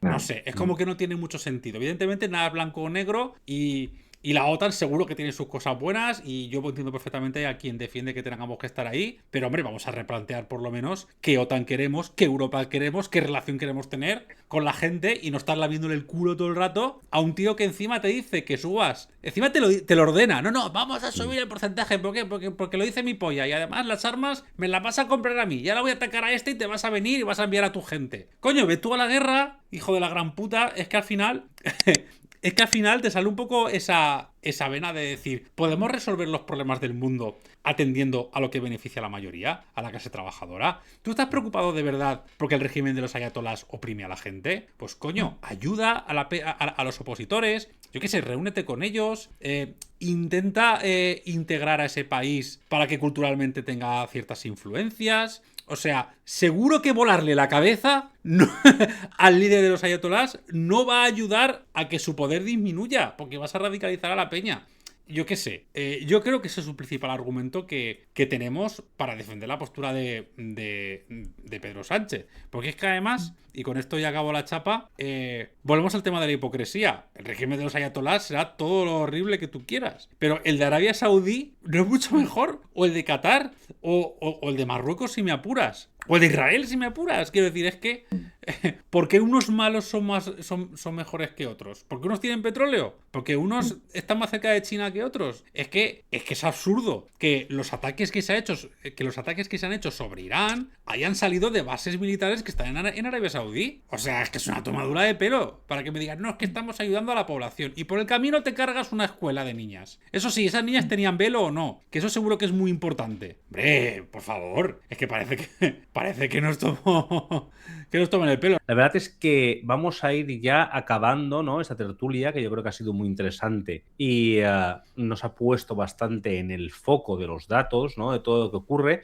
Y ya voy a acabar con un tema final. Esto es un proceso que ha ocurrido y prácticamente va a acabarse, ¿no?, tal y como empieza, o estamos ante un suceso que va a tener una continuidad larga en el tiempo. Lo que estamos viendo, ¿no?, aparte de declaraciones de Trump en este sentido, es, por ejemplo, la movilización del ejército estadounidense, Trump diciendo que le da igual que esta guerra se alargue, que no creen que sea una cosa de 2 semanas, pero que no le importa tener ahí a su ejército mucho tiempo porque pueden permitírselo, ¿no? Porque es el ejército más poderoso del mundo. Entonces, ¿cómo crees tú, Aníbal, que va a suceder este hecho? Es decir, ¿esto se va a alargar en el tiempo y vamos a estar en una guerra que se cronifica contra un país? ¿O crees que puede ser más corto en el tiempo y haber una retirada tras un acuerdo, etcétera, etcétera? Yo creo que ojalá me equivoque, pero soy bastante negativo en esa situación y creo que va a ser una guerra a largo plazo. No hay que olvidar que Estados Unidos, desde su independencia, me parece, me puedo equivocar en el dato, solamente ha tenido, no sé, 7, 8 años que no ha tenido guerras. 7, 8 años. Lo demás ha sido guerras constantemente. No hay que olvidar que hay el negocio de la guerra. Es que Estados Unidos es una economía que depende de guerras. Tiene que tener guerras constantemente porque produce, además ahora mismo inteligencia artificial artificial, nuevas tecnologías, el hecho de que la OTAN dijese un 5% porque quiere que los países europeos que no tienen industria militar, el 70% de eso sea compras a Estados Unidos. Depende de la guerra. Eso es un mecanismo clarísimo y la Bolsa de Nueva York se mueve con empresas justamente bélicas. Un conflicto así, ¿no?, le da la posibilidad de que finalmente se consume un producto, ¿no? Yo consumo misiles y tengo que producir más misiles. Si no consumo misiles, no tengo que producir más. Esto es muy sencillo, ¿no? Si sigo teniendo la botella de vino en casa, no voy a comprar más vino porque tengo la botella de vino, por decirlo así un poco de manera simplista. ¿Qué sucede? Que esto va a ser largo plazo. Por una situación. Primero, por el interés, ya digo, ahora mismo conflicto largo que hay. Si ya no tenemos el caso de Afganistán, no tenemos el caso de Irak, no tenemos el de Libia, tampoco el de Siria, que ya ha entrado un gobierno amigo, ¿no? El caso de Palestina ya tenemos a Israel constantemente. Necesitamos otro conflicto cronificado. Y eso lo hace Estados Unidos. Hemos estado 20 años de conflicto de Irak. 20. De Afganistán también 20. Es decir, ¿no?, de una manera con niveles y tal, sacan uno tal, pero con eso. Si ahora mismo tienen pensado en llevar militares como el caso de Irak, creo que es porque todos los presidentes en los últimos años se llevan esas guerras cronificadas al estilo de Vietnam. Entonces, es su economía. Eso es lo que se va a dar. Es lamentable. Ahora, ¿qué es lo que puede pasar aquí? Y aquí vamos ya a un aspecto más negativo. Es lo que decíamos. ¿Qué papel van a llevar en cabo ahí entonces? Porque si Irán desaparece, en el caso ese, y entra lo que decimos ese territorio del gran Israel, y de repente, ¿no?, que ya es Israel, luego viene un poquito el tema de Irán, es frontera con Afganistán, nos acercamos mucho al Asia, que es el eje ese que estaba en disputa con el eje eurocentrista, que es sobre todo lo de China y lo de Irán. ¿Podría entonces ya sentirse ahí que se pueda generar una guerra o más directa o indirecta en el caso de Taiwán con China? ¿Cómo haríamos con Rusia? Es decir, yo creo que al final hay que tener en cuenta que Irán hace un poco de escudo como ese elemento, y está claro que eso en China y Rusia lo van a tener en cuenta con su cooperación llevarán cooperantes de una manera. Esto puede llevar a un conflicto. Incluso Irán es un país, que fijaros cómo es la política pragmática, que tiene relaciones muy buenas militarmente con Corea del Norte. Corea del Norte tiene bomba atómica. Corea del Norte es una potencia militar. Corea del Norte tiene esas relaciones. Veamos a ver qué es lo que puede pasar, porque Irán no está solo como Afganistán, no está solo como el caso de Libia, que ya se quedó solo un poco en el eje alternativo, no había ese eje alternativo. Estamos en un mundo multipolar, estamos en potencias contrahegemónicas, la economía funciona con otras alternativas, hay una disputa sobre todo en inteligencia artificial y en el tema de Internet, en el tema de cables, en el tema de comercio, en el tema de las tierras raras. Creo que el tema este es un conflicto no solo entre Estados Unidos, Israel e Irán, esto se va a ir a un tema regional e incluso internacional. Espero equivocarme, ojalá mañana haya una mesa de negociación, pero es que Estados Unidos no me da esa confianza porque justamente, y aquí ya acabo, Estados Unidos estaba negociando la semana pasada con Irán. ¿Veis la doble moral? Hacemos una negociación, estamos negociando, creo que fue en Viena, si no me equivoco, o en Ginebra, estaban en Ginebra y de repente están llevando portaaviones. ¿Qué negociación es esa? Entonces, ¿qué proceso de paz va a llevar Estados Unidos e Israel cuando juntamente son economías de guerra, de agresividad, ¿no?, de esa agresión constante, y es su esencia histórica? Y eso es un elemento que la verdad que no pinta muy bien. Cuesta mucho hablar de eso de Tercera Guerra Mundial porque nos quedan mucho los libros de historia, la primera y la segunda, pero creo que estamos en una situación muy complicada con el desarrollo tecnológico que tenemos detrás y la agresividad que está generando en una zona muy caliente que es Oriente Medio. Claro, es que la segunda pregunta que más me hacen es: Adrián, ¿tenemos que ir preparándonos para coger el fusil? Digo, a ver, claro, en plan de... ¿Puede escalar el conflicto a una cosa gorda? Yo siempre he pensado que eso es muy complicado en el mundo en el que vivimos. Primero porque las armas que tenemos ya son demasiado fuertes y el mundo está demasiado interconectado. Entonces igual, si cae un bombazo, yo qué sé, en Tokio, pues al día siguiente hay una crisis mundial y a nadie le interesa. Es decir, al final, una de las ventajas del capitalismo es que como mandan 4 multirricos, esos multirricos pues tampoco le interesa a lo mejor que el mundo explote, ¿no? Por decirlo de alguna manera un poco por ahora. Por decirlo de una manera un poco cruda. Pero es verdad que tal y como se están desarrollando los acontecimientos, tampoco lo veo del todo imposible que estalle. Quizá no como los conflictos de antaño, ¿no? De todos los países enviando soldados a todas partes y pegándose tiros. No creo que una tercera guerra mundial funcione así, porque además... Yo creo que el mundo es muy diferente al de hace 100 años, pero desde luego me cuesta pensar en qué punto esto se va a detener. Esa es la cuestión de, vale, no creo que esto pase porque lo veo complicado, pero ¿por qué lo veo complicado en realidad? O sea, ¿qué es lo que realmente impide al mundo?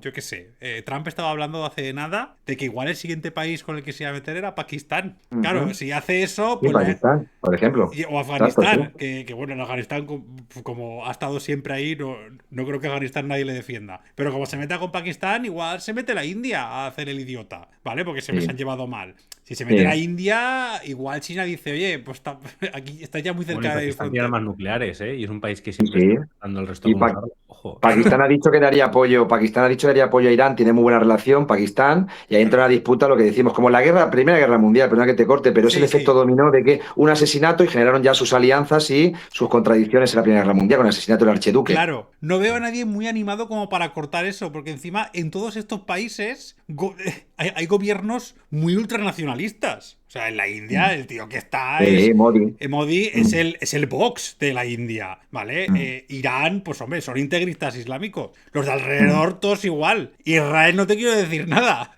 China son como los moderados de la zona.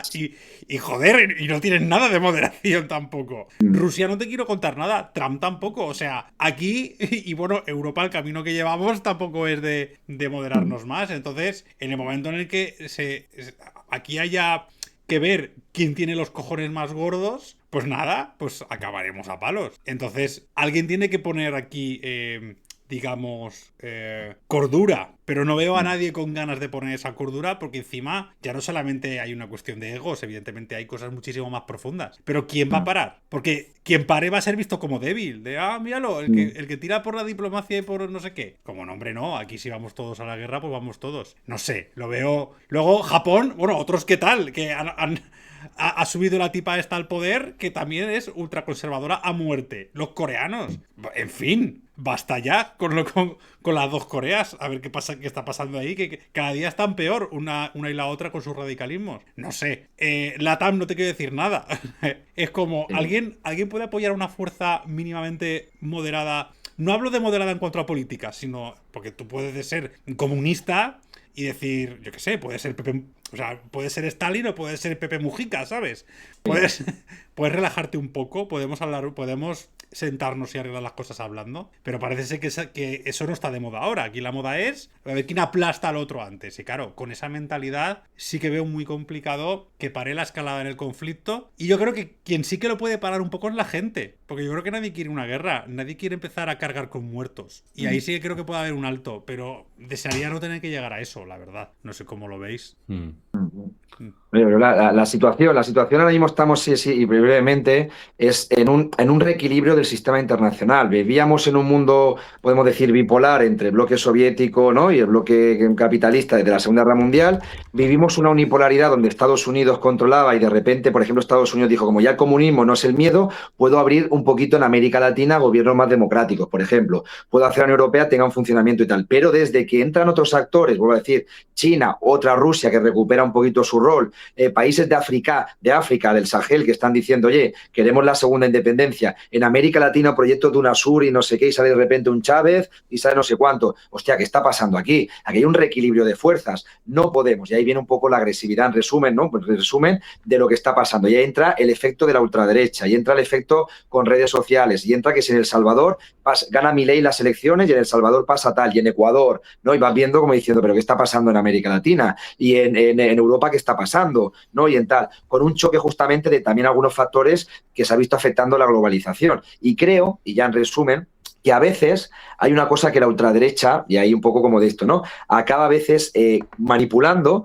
pero utiliza esos conceptos de patria, ¿no?, de como hacía Hitler, como hacía Franco, como hacía Mussolini, ¿no?, de patria y nación, y la izquierda a veces, un sector de la izquierda, ¿no?, lo global, lo verde y tal, y es cuando decir, bueno, también hay que utilizar esos conceptos de pueblo popular porque vienen de la izquierda. Y eso también es un factor que sería, creo, otro programa para hacer, de hablar de las terminologías que se utilizan a un lado y otro, pero sería otro programa, ¿eh? Sí, pues sí, totalmente. La verdad es que es un tema muy interesante para tocar en otro momento. Que lo haremos. Pero bueno, este programa, en cambio, esta primera sección la cerramos aquí. Yo creo que ya podemos pasar un poco a las conclusiones. La verdad es que a mí me ha quedado muy claro, ¿no?, ahora mismo, tras esta horita larga, ¿no?, de análisis, de explicación, un poco quiénes son los actores, ¿no?, quiénes son los intérpretes del conflicto. La verdad es que vemos a un Irán, ¿no?, que está más fuerte de lo que nos pensábamos, un país que no es comparable a otros países que fueron rápidamente tomados, o mejor dicho, vencidos finalmente por Estados Unidos, ¿no?, como Siria, como Irak, etcétera, etcétera. Vemos también que el conflicto tiene unas raíces históricas muy profundas, ¿no? Y una historia seguida en el tiempo, que la política de Trump está aumentando la tensión a niveles no vistos desde hace prácticamente un siglo, y también que Oriente Medio pues sigue siendo un tablero geopolítico extremadamente frágil, ¿no? Extremadamente dado a intervenciones, y en especial pues que cada ataque en Oriente Medio parece un movimiento de la política global, es decir, que lo que ocurre allí sigue teniendo eco en el resto del mundo y siguen siendo a veces ataques indirectos a ciertas potencias a las que no puedes atacar directamente, pero sí a sus aliados, sí a la gente que le ayuda, que pues bueno, son más débiles, no tienen a lo mejor bombas nucleares y por lo tanto pues no pueden defenderse de Estados Unidos como otras potencias. No sé qué queréis vosotros, Adrián, Aníbal, para concluir con esto. Yo, bueno, simplemente en resumen creo, como conclusión, es que mirando desde el norte o de Occidente, donde estamos situados, en resumen hay que mirar la geopolítica más allá de esos valores de la izquierda y la derecha. En el sur lo tienen muy claro y hay países muy complejos como Irán, restablecidas relaciones con Cuba, y se reunían en Ahmadinejad con Fidel cuando decía, si en Irán han perseguido comunistas, ¿qué hace Fidel? Creo que la política internacional hay que mirarlo de una manera muy pragmática, quitarnos muchos de esos valores que nos han estudiado, ¿no? En el tema académico izquierda-derecha, porque el mundo no es la Revolución Francesa y Occidente, el mundo más complejo, y creo que hay que hacer análisis muchas veces quitando nuestros prejuicios y estereotipos mirados de Occidente. Simplemente es un poquito el resumen de, yo pienso un poco de descolonizar la mente. Creo que eso es esencial para hacer una lectura de las relaciones internacionales. Mi conclusión va mucho sobre todo para la gente de a pie que no entiende geopolítica, que ve las noticias y se asusta, que le ponen a uno como los malos y otros como los buenos, y que no sabe muy bien qué hacer, o quién tiene la razón o quién no. Yo siempre apelo al sentido común. Quiero decir, creo que tenemos datos y argumentos para defender que una potencia extranjera nos arrastre a un conflicto que no nos atañe. Punto y se ha acabado. Y que si hay unas normas para todos los países, tenemos que seguirlas. Y si la gente muere por el camino y es asesinada y se crean conflictos donde la gente de a pie va a morir, tenemos que buscar métodos alternativos para defendernos de eso y para evitar eso. Porque al final, yo qué sé, con el tema de la invasión de Rusia a Ucrania, pues evidentemente yo no apoyo a Zelensky, pero puedo entender que Zelensky se defienda, puedo entenderlo. Luego podemos entrar en otras cuestiones, pero puedo entender que Zelensky haga todo lo posible por defenderse. Pero ¿Irán a quién ha atacado exactamente? Vale, sí, están habiendo protestas desde la oposición, todo lo que tú quieras, y hay procesos para denunciar eso, y hay muchas maneras de actuar ahí. Pero ¿en qué ayuda que nos pongamos a bombardear esos países? Joder, casualmente todos los países que quieren democratizar a Estados Unidos tienen petróleo. Entonces, yo creo que se puede condenar o criticar un país y su régimen o incluso su religión si no te gusta, o las decisiones que toma, y al mismo tiempo estar a favor de que no masacren a su gente. Parece que eso es lo más sencillito de entender y que cualquiera puede entender. Luego podemos entrar en disquisiciones de qué nos interesa más, el tablero geopolítico, la historia, que evidentemente yo creo que también nos da muchos argumentos para oponernos a lo que hace Estados Unidos y decirle que se esté quietecito de una puñetera vez y que acepte de una puñetera vez que el mundo ha cambiado y que asuma un papel distinto. Ya está. Y decir, no pasa nada, chico, la Guerra Fría acabó, asúmelo, no pasa nada, ¿vale? Pero empezando desde lo sencillo, desde lo que la gente puede entender, que yo creo que es guerras no, por favor, basta ya, ¿vale? Busquemos vías alternativas para solucionar conflictos y condenemos los crímenes de guerra. Que no tiene ningún sentido que un tío como Netanyahu esté buscado para ser juzgado por crímenes de guerra y se pasee por el mundo arrastrando a sus aliados a bombardear países ajenos. Y que tengamos que aguantar que critiquen a países por enriquecer uranio y sin embargo los países que no paran de declarar guerras e imponer su voluntad son los que tienen bombas nucleares. O sea, basta ya de esto. Yo creo que esa sería mi conclusión. Y dicho esto, todo mi apoyo a la sociedad iraní, especialmente a la sociedad que está en contra de las guerras, especialmente a la gente de a pie y especialmente a la gente que, además de aguantar un régimen opresivo, ahora tiene que aguantar que le caigan bombas encima. Porque la capital la están destrozando, a la gente la están masacrando y no están ayudando en absolutamente nada a la gente que está ahí, en mi humilde opinión, evidentemente. Y a quien opine lo contrario que yo, que esté en Irán, también le respeto muchísimo, porque al final es su país, es su sociedad, y yo estoy desde mi cuarto opinando y desde mi comodidad, y seguramente me equivoqué en muchas cosas. Así que lo primero, respeto. Creo yo que sería mi conclusión.